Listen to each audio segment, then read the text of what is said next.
안녕하세요. 반갑습니다. 비트코인 뉴스 팡입니다. 2020년 3월 30일 비트코인 뉴스 전해드리도록 하겠습니다. 여러분들 도움이 되신다면 좋아요, 구독, 댓글 달아주시면 감사하겠습니다. 투자에 관련된 정보들은 참고사항일 뿐이고 좋으니 아니니 투자하실 땐 여러분들 스스로 꼭 판단하시고 결정하시길 바라겠습니다. 자, 금일 뉴스들 브리핑 먼저 해드릴게요. 피터 브란트, 지금 베테랑 트레이더죠. 트레이더가 금과 비트코인은 인플레이션 해지 자산이다 라는 언급을 했는데, 왜 이런 이야기들을 했는지 자세히 살펴보도록 하고요. 그리고 비트코인 하방 압력에 6,000달러가 지금 붕괴가 되었다라고 하는데, 과연 전망이 어떻게 될지에 대한 기사들 같이 한번 보도록 하겠습니다. 그리고 비트코인 ATM기가 전 세계 7,336대가 지금 보급이 되었다라는 소식이 있습니다. 그리고 크라켄 서베이에서 올해 비트코인 평균 목표가가 22,866달러, 이더리움은 810달러를 조사가 되었다고 합니다. 산탄데르 은행이 리플의 결제 앱인 원페이 FX 출시로 XRP를 활성화할 것이다 라는 기사도 있고요. 그리고 샌프란시스코 미국 암호화폐 투자자 최다 도시로 선정이 되었다라는 소식도 있습니다.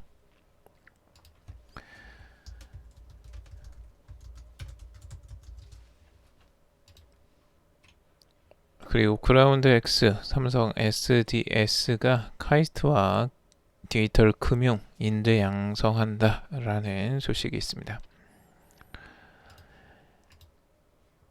자, 그러면 먼저 첫 번째 소식부터 보도록 하겠습니다.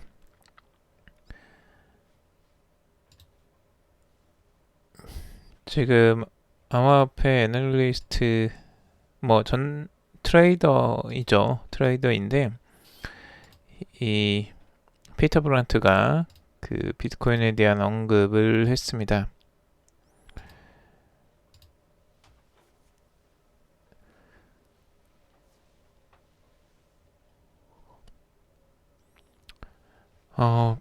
피터 브란트는 이 금이나 비트코인을 투자 상품이 아닌 보험 상품으로 봐야 한다라는 의견을 내놓았는데요.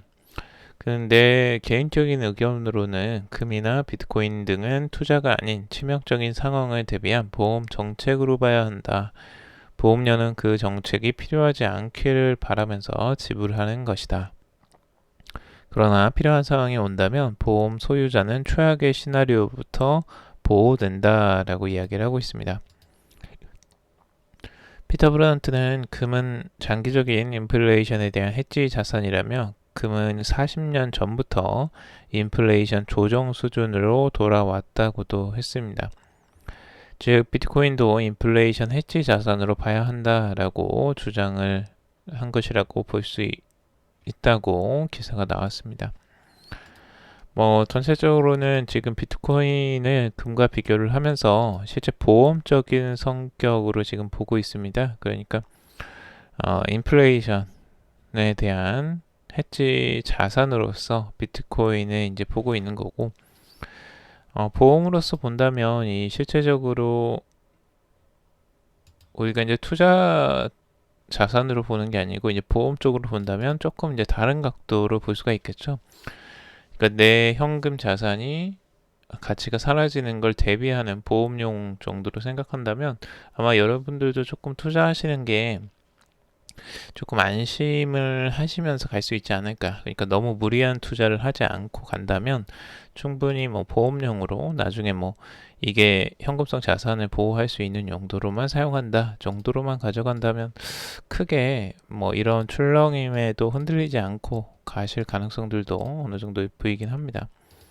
여러분들의 투자 전략이니까요. 여러분들이 한번 생각을 해보시고, 지금 뭐 세계 또 다양한 의견들이 또 나오고 있는데요. 벤 버냉키 전 미국 연방준비제도 의장은 지난 25일 CNBC와의 인터뷰에서 이번 바이러스로 인한 충격이 경제 대공황과는 다른 성격이다라고 급격한 침체 후 빠른 회복을 예상한다라고 이야기를 하기도 했습니다.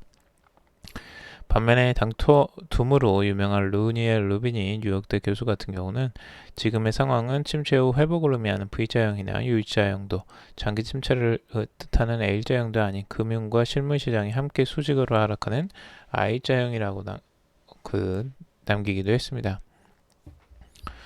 뭐 여기에 대한 이제 부정적인 의견들은 뭐 당연히 나올 수 있는 부분이라고 생각은 되는데요. 이 벤 버냉키보다 이 닥터 루니엘 루비니 뉴욕대 교수는 정말 이름대로 닥터 둠이네요. 정말 모든 전망을 다 어둡게 보는 경향이 있는 것 같습니다. 자, 그리고 비트코인 가격 그 시세들 분석들 같이 한번 볼 텐데요. 우선 과거부터 현재까지 지금 아주 장기적인 시야에서 크리토 마이클이 분석을 한 내용인데, 차트적으로 봤을 때 2012년에 이제 저점을 찍을 때 이 100주 이동평균선의 지지를 받았다라고 이야기를 하고 있습니다. 100주 이동평균선 위쪽에서 이제 머물러 있던 그 시기였는데, 뭐 100주 이동평균선이 시작하는 시점과 이 저점이 어느 정도 맞물려 있다라고 지금 보고 있는 거고, 그리고 2015년도 저점을 찍었을 때 그때도 이제 그때는 200주 이동평균선이 이제 저점을 지지해줬죠. 그래서 두 번째는 지금 200주 이동평균선이고요. 그리고 이제 세 번째 지금 이제 저점을 지지해주는 게 이제 300주 이동평균선이 되는 게 아니냐. 그러니까 100주, 200주, 300주 이렇게 사이클이 올라가는 게 아니냐라고 전망을 하고 있습니다. 그래서 뭐 2025년, 뭐 2026년까지 내다보는 아주 장기적인 관점에서 뭐 15만까지도 바라보고 있는데, 뭐 그거는 중요한 게 아닌 것 같고, 우선은 지금 300주 이동평균선을 지지하는 게 이제 최저점이 될까에 대한 생각인데, 글쎄요, 이게 지지선이 될지는 뭐 시간이 지나봐야지 알겠죠. 우선은 지금 현재 단기적인 폭락점에서 300주 이동평균선이 딱 지지를 받는, 어떻게 신기하게도 300주 이동평균선이 딱 지지를 받았습니다. 그래서 이게 유지가 되면 이제 뭐 300주 이동평균선이 저점이 되겠고, 만약 여기가 추가적으로 더 하락하게 된다면 뭐 이거는 깨지는 게 되겠죠. 자, 그리고 트레이딩샷의 이제 분석인데요. 트레이딩샷 같은 경우는 지금의 현재 상황들을 좀 긍정적으로 바라보고 있어요.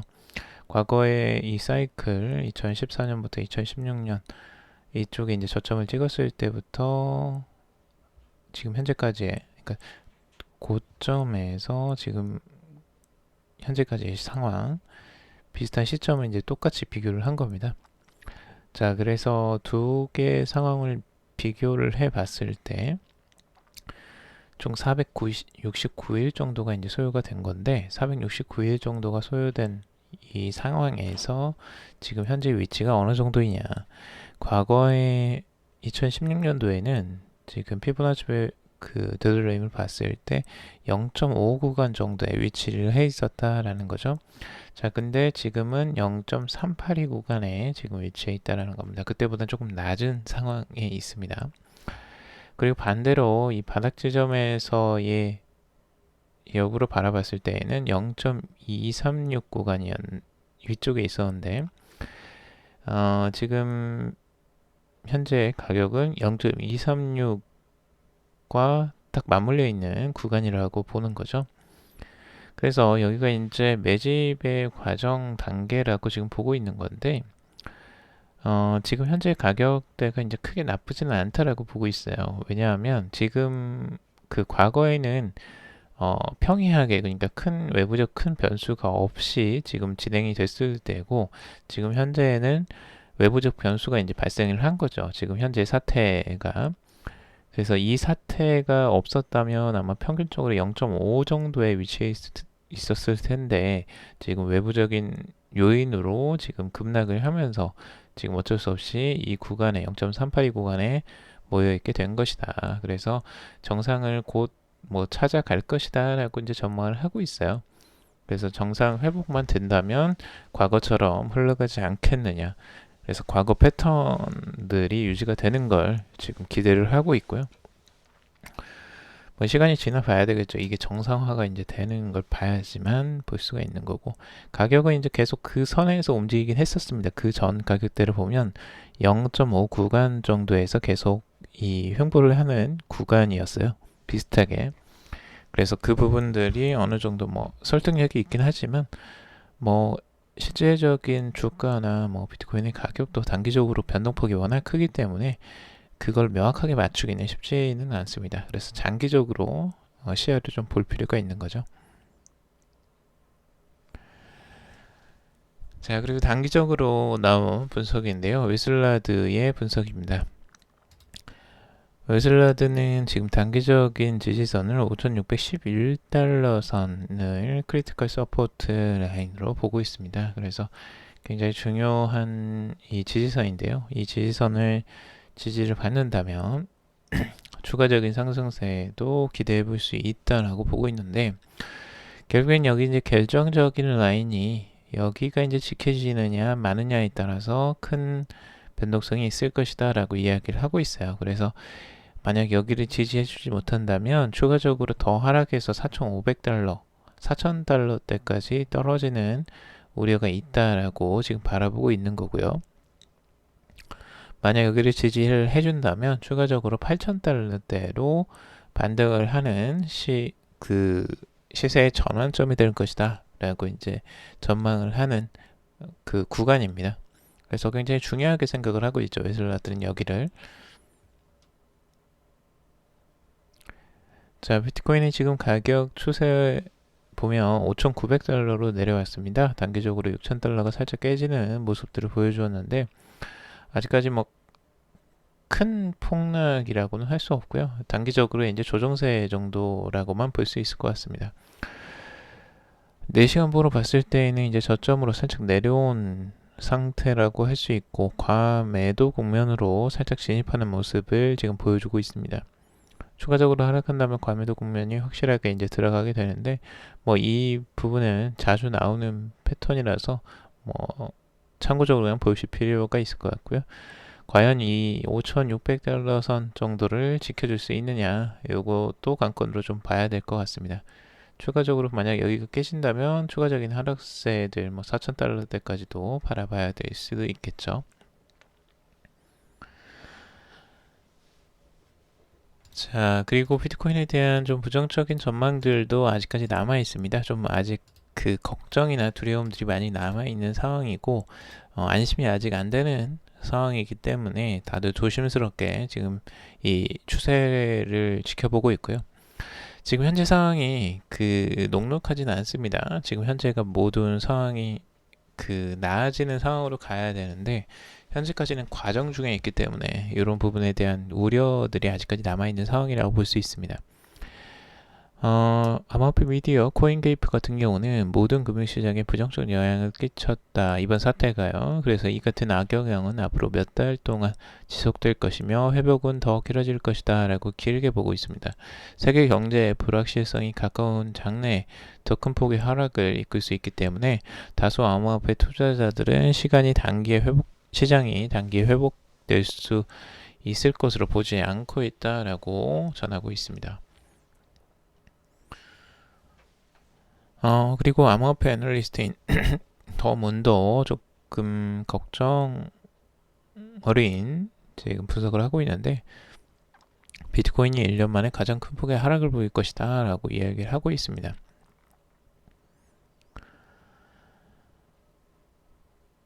그리고 지금 블록체인 교육 플랫폼인 너게츠 뉴스의 최고경자인 알렉스 썬더스는 지난주 미국인 330만 명이 실업수당 신청을 했다.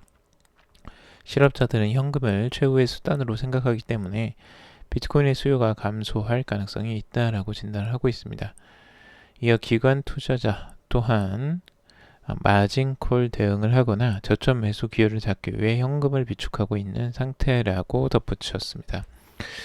그래서 지금 이제 뭐 현금을 추가적으로 많이 선호하고 있기 때문에 비트코인에 대한 선호도가 이제 떨어질 가능성들, 그런 우려들을 아직까지 많이 가지고 있는 형태라고 할 수가 있겠습니다.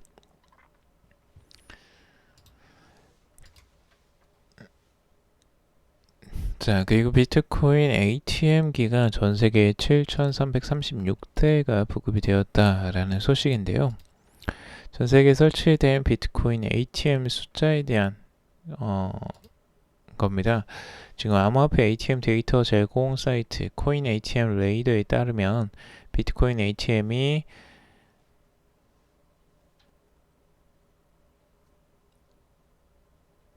전 세계 총 7,336대가 설치된 것으로 나타났고, 나라별로 보면 미국이 5,333대로 1위를 기록했습니다. 캐나다, 영국, 오스트리아, 스페인 순으로 뒤를 이었는데, 캐나다 같은 경우는 765대, 영국이 302대, 오스트리아가 135대, 스페인이 83대로 뒤를 이었습니다. 비트코인 ATM기는 지난해 7월 6,000대를 기록했었고 올해 2월에 7,000대를 넘어서면서 꾸준한 증가세를 보이고 있다는 겁니다. ATM이 계속 증가한다는 건 비트코인을 실제 사용하는, 그리고 비트코인을 통해 출금하려고 하는 사람들의 숫자가 늘어나고 있다는 걸 이제 보여주는 거죠. 사람들이 쓰지도 않는데 계속 ATM기만 늘리지는 않겠죠.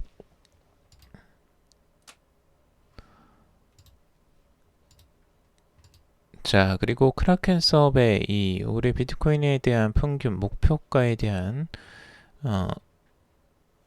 그 내용들인데요. 크라켄 서베이에서 이 실시간 사용자 여론조사를 했다고 합니다. 여론조사 결과 지금 2021년 이전 비트코인이 새로운 최고가를 기록할 것으로 내다보고 있다라고 아직까지 긍정적으로 바라보는 사람들이 많은 것 같고요.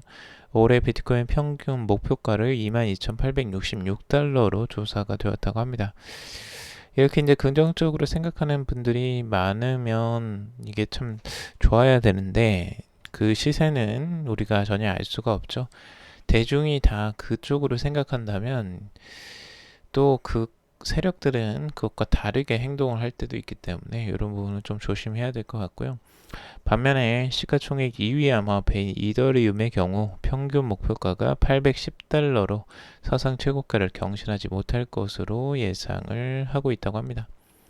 전반적인 시장 심리의 경우 응답자 44%가 강세라고 답했고 22%는 약세, 34%는 모르겠다라고 답을 했습니다. 그리고 향후 12개월간 암호화폐 성장을 가속화할 요소가 무엇인지 묻는 질문에 암호화폐 도입, 그리고 암호화폐 반감기, 그리고 정치적 갈등, 포모, 경제 위기 등의 응답이 이루어졌다고 합니다. 응답자들이 또 선호하는 알트코인들이 있는데요. 알트코인 중에 선호하는 게 1위가 지금 이더리움이고요. 2위가 모네로, 그리고 리플, 라이트코인, 테조스 순으로 나왔습니다. 생각보다 이 리플보다 오히려 모네로가 순위가 높은 게 좀 의외네요. 특히 응답자 절반 가까이가 약 44.4%가 스테이블 코인을 사용하지 않는 것으로 나타났다고 합니다. 이건 좀 의외죠. 가장 인기 있는 스테이블 코인은 테더였으며 이 8.7%의 USD 코인과 8.4%의 다이가 그 뒤를 이었다고 합니다. 여론조사는 크라켄 VIP 트레이더 400명을 대상으로 실시를 했다고 했고요. 응답자 41%는 스스로를 투자자로, 40%는 트레이더로, 15%는 기관으로, 4%는 지불 프로세서 암호화폐 거래소 채굴자라고 답했다고 합니다. 실제적으로 이것에 대한 결과 신뢰도가 어느 정도까지 될지는 모르겠는데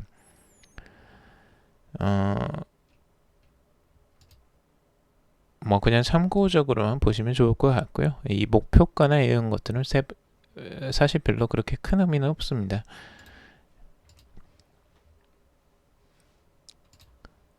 산탄데르 리플의 결제앱인 원페이 FX 출시로 XRP 활성화하겠다라는 기사인데요.